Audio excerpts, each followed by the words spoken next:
President Brijbhushan जैसे आदमी जैसा ही रहता है, उसका बिल्कुल सहयोगी है, उसका बिजनेस पार्टनर है, वो अगर इस फेडरेशन में रहेगा तो मैं अपनी कुश्ती को त्यागती हूँ और मैं आज के बाद कभी भी आपको वहां नहीं दिखूंगा।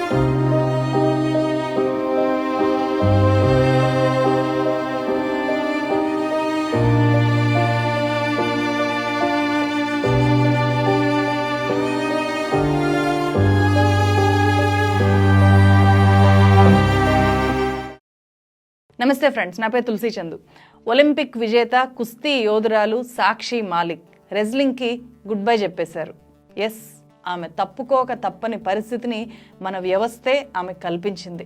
రెజ్లింగ్ ఫెడరేషన్ ఆఫ్ ఇండియా ఎన్నికల్లో బీజేపీ ఎంపీ బ్రిజ్భూషణ్ శరణ్ సింగ్ సన్నిహితుడు, ఆయన బిజినెస్ పార్ట్నర్ అయిన సంజయ్ సింగ్ గెలవడంతో సాక్షి మాలిక్ ఆవేదనతో రెజ్లింగ్ వదిలేస్తున్నట్టు ప్రకటించారు. ఇంతకాలం WFI ప్రెసిడెంట్గా ఉన్న ఈ యూపీ ఎంపీ బ్రిజ్భూషణ్ మహిళా రెజ్లర్లను లైంగికంగా వేధిస్తున్నాడు అని చెప్పి ఒలింపిక్ విజేతలు, టాప్ రెజ్లర్లు ఢిల్లీలో 40 రోజులకు పైగా ఆందోళన చేయడాన్ని దేశమంతా చూసింది. మహిళా రెజ్లర్లను లైంగికంగా వేధించే ఏ ఒక్క అవకాశాన్ని కూడా ఈ బ్రిజ్భూషణ్ వదులుకోలేదు అని చెప్పి ఢిల్లీ పోలీసులు ఇన్వెస్టిగేట్ చేసి కోర్టుకు నివేదిక ఇచ్చారు. బ్రిజ్భూషణ్ తమని రూమ్కి రమ్మన్నాడు అని చెప్పి, తమ డ్రెస్సుల లోపల చేతులు పెట్టి అసభ్యంగా ప్రవర్తిస్తున్నాడు అని చెప్పి, అసభ్యంగా తమ శరీరాన్ని తాకుతున్నాడు అని చెప్పి మహిళా రెజ్లర్లు, వాళ్ళలో 2 మైనర్లు కూడా ఉన్నారు, అతని మీద కంప్లైంట్ చేశారు. FIRలు చాలా ఆందోళన తర్వాత మాత్రమే కేంద్ర ప్రభుత్వము FIR నమోదు చేసింది.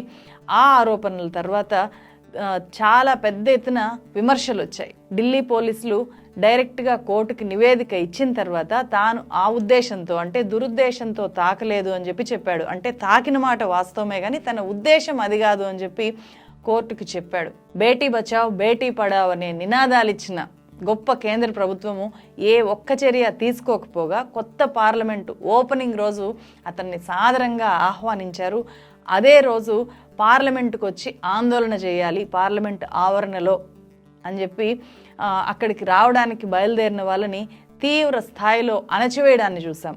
WFI ఎన్నికల్లో బ్రిజ్భూషణ్ని ఓడించి ఒక మహిళా అభ్యర్థి అయిన అనితా సియోరాను గెలిపించుకుంటే ఇది రెజ్లింగ్ ఫెడరేషన్ మొత్తం ప్రక్షాళన అవుతుంది, తమ మీద వేధింపులు జరిగిన వాళ్ళ మీద చర్యలు తీసుకోవడానికి అవకాశం కలుగుతుంది అని చెప్పి ఆందోళనలో పాల్గొన్న రెజ్లర్లంతా తీవ్రంగా కృషి చేశారు. అయినా సరే 12 ఏళ్లకు పైగా ఆ ఫెడరేషన్లో పాతుకుపోయిన బ్రిజ్భూషణ్ శరణ్ సింగ్దే నడిచింది మొత్తం. భారతదేశ రెజ్లర్ల మీద ఆయన తన పట్టు సాగించడానికి తన బిజినెస్ పార్ట్నరు, తన సన్నిహితుడు అయిన సంజయ్ సింగ్ని తన తరఫున పోటీలో పెట్టి అంతా తానయే అతన్ని గెలిపించాడు. हमारे कैंडिडेट संजय सिंह हैं और जब भी चुनाव होगा संजय सिंह ही जीतेंगे. డిసెంబర్ 21న వచ్చిన రిజల్ట్ లో సంజయ్ సింగ్ గెలిచాడు. ఫలితాలకు ముందే సాక్షి మాలిక్ ప్రెస్ మీట్ పెట్టి బ్రిజ్భూషణ్ సన్నిహితుడు, బిజినెస్ ఫ్రెండ్ అయిన ఈ సంజయ్ సింగ్ గెలిస్తే నేను రెజ్లింగ్ వదిలేస్తాను అని చెప్పి ఆమె ప్రకటించారు. సంజయ్ సింగ్ గెలిచాడు అని చెప్పి తెలిసాక సాక్షి మాలిక్ ఏడుస్తూ అక్కడి నుంచి వెళ్ళిపోయారు. దీంతో సాక్షి మాలిక్ రెజ్లింగ్ నుంచి పూర్తిగా తప్పుకుంటున్నారు, రిటైర్మెంట్ ప్రకటించేశారు అని చెప్పి భావిస్తున్నారు. 2016లో రియోలో జరిగిన ఒలింపిక్ గేమ్స్ లో సాక్షి మాలిక్ దేశానికి కాంస్య పతకాన్ని తెచ్చిన విజేత.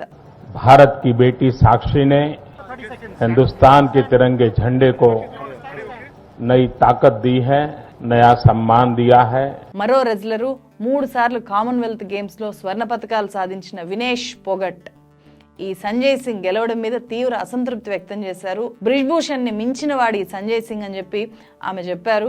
ఇంతకాలము మహిళా రెజ్లర్ల మీద వేధింపులు 4 గోడల మధ్య జరిగాయి. ఇక మీదటి నుంచి రెజ్లింగ్ లోకి వచ్చే అమ్మాయిల్ని వీళ్ళు ఓపెన్ గానే వేధిస్తారు అని చెప్పి కూడా వినేష్ పోగట్ స్టేట్మెంట్ ఇచ్చారు. బ్రిజ్భూషణ్ వేధింపుల గురించి 2021లోనే నేను డైరెక్ట్గా ప్రధాని నరేంద్ర మోదీకి చెప్పి చర్యలు తీసుకోమని చెప్పి ఆయన్ని అడిగాను అని చెప్పి వినేష్ పోగట్ గతంలోనే చెప్పారు. ప్రధానికి కంప్లైంట్ చేశాక బ్రిజ్భూషణ్ మీద ఎట్లాంటి చర్యలు తీసుకోకపోగా తమను అన్ని రకాలుగా వేధించడము పెరిగింది అని చెప్పి ఆందోళన టైంలో వినేష్ పోగట్టు ఇతర రెజ్లర్లు చెప్పారు. మహిళా రెజ్లర్లు 40 రోజుల పాటు రోడ్ల మీద ఆందోళన చేసి పోలీసుల లాఠీ దెబ్బలు తిని తమ సమస్య ఎంత పెద్దదో చెప్పినప్పటికి కూడా మహిళా రెజ్లర్లకు న్యాయం జరగలేదు. బలమున్న వాళ్ళదే రాజ్యము అనేది మరోసారి ప్రూవ్ అయింది.